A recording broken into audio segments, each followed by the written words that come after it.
कुछ कहा भी, कुछ लोगों ने सहयोग कर दिया, कुछ और कर देंगे, कोशिश करते हैं परसों हम चले जाएं।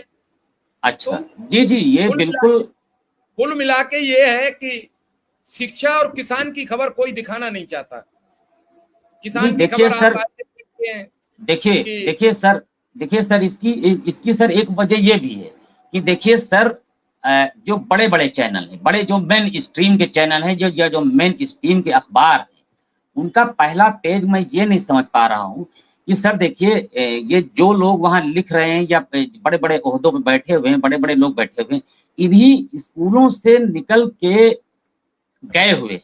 किसी से बड़े आदमी किसी से पूछिए आप जाके, तो वो बताता है कि नहीं नहीं, मैं फला स्थान में फलाने प्राथमिक विद्यालय पढ़ता था।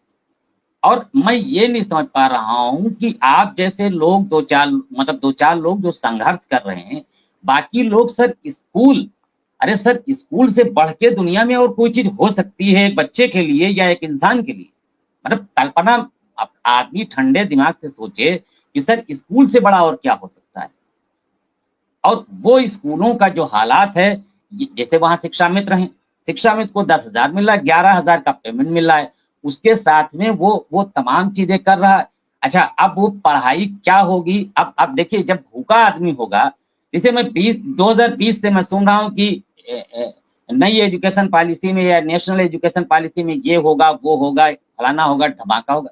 मुझे मतलब मैं ये नहीं समझ पा रहा हूँ कि वो कब होगा।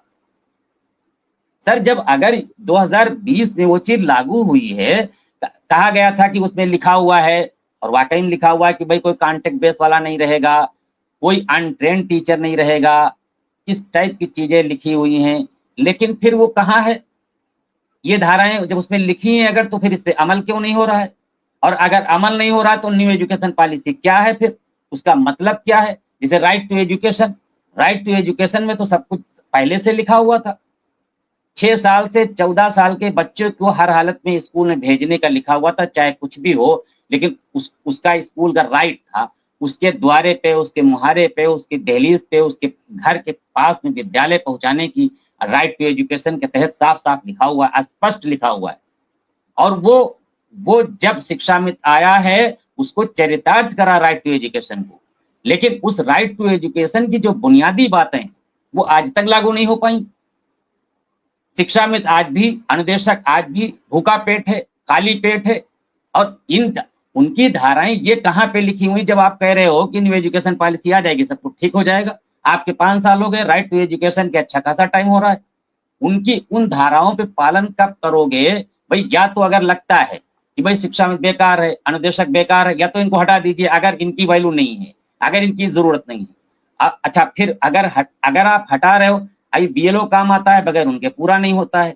आपका कोई और काम आता है, आपका पूरा नहीं होता है। लेकिन जैसे देने की बारी आती है, तो अब अच्छा वो जाए किसके पास? मुख्यमंत्री जी से अगर मिलने की कोशिश करे, मिल नहीं सकता है। अगर मिल भी गया तो शिष्टाचार भेंट होती है। शिष्टाचार में ये होता है कि भाई सलाम दुआ करी जाती, खैरियत पूछी जाती है, और उसमें कोई काम की बात होती नहीं। अगर शिष्टाचार लिखा हुआ तो शिष्टाचार में तो यही होता है कि भाई सलाम दुआ करिए, खैरियत पूछ लिए, अपने घर चले जाइए। तो मतलब शिक्षा में जाए तो किसके पास जाए? अब वो ऊपर ही जा रहा है, मतलब और क्या रास्ता है सर? भाई वो ज्यादातर या तो मर रहा है या रिटायर हो रहा है, तो ऊपर ही जा रहा है, वो किसके पास जाए? 1 साल हो गया, 2 साल हो गया, 3 साल हो गया, 4 साल हो गया, और वही अक्कड़ बक्कड़ बम्बे बोल, 80 90 पूरे 100, 100 में लागा तागा, चोर निकल के भागा, है ना? वो खेल चल रहा है जलेबी, जैसे जलेबी का मशहूर है कि कोई सिरा नहीं ढूंढ सकता है। मतलब वो कहाँ से शुरू हुई और जलेबी कहाँ पे खत्म हुई। तो मैं तो समझता हूँ कि जलेबी की तरीके से शिक्षा मित्र का मामला है। चलिए, आज तक कविता भी अच्छी कोई नहीं जानते ये हैं, जान गाना पा भी रहा अच्छा है। गाते हैं। मैं ये आपसे जानना चाहता हूं, क्या जो मैंने सवाल किया है वो सही है? क्या बिल्कुल सौ प्रधानमंत्री जी ने परसेंट 2018 में वादा किया था? क्या कब मुख्यमंत्री बात जी करेंगे? जब हमारे सांसद हुआ करते थे तब रोज शिक्षा मित्रों की बात पर दुखी हुआ करते थे? मेरे पास अभी एक शिक्षा मित्र हैं साथी, वो लिख रहे हैं कि एक शिक्षिका हैं, वो कह रही हैं मेरी ड्यूटी हर बार बाल गणना में लगाई जाती है, क्यों ना किसी शिक्षा मित्र अनुदेशक की आप ड्यूटी लगाओ। अब आप बताओ, जिसे तनख्वाह मिल रही है वो कह रहा है कि मैं ड्यूटी नहीं करूंगा, और जिसे पैसे नहीं मिल रहे हैं वो घूम रहा है कि मुझे कोई ड्यूटी मिल जाए तो शायद कोई पैसे मिल जाए।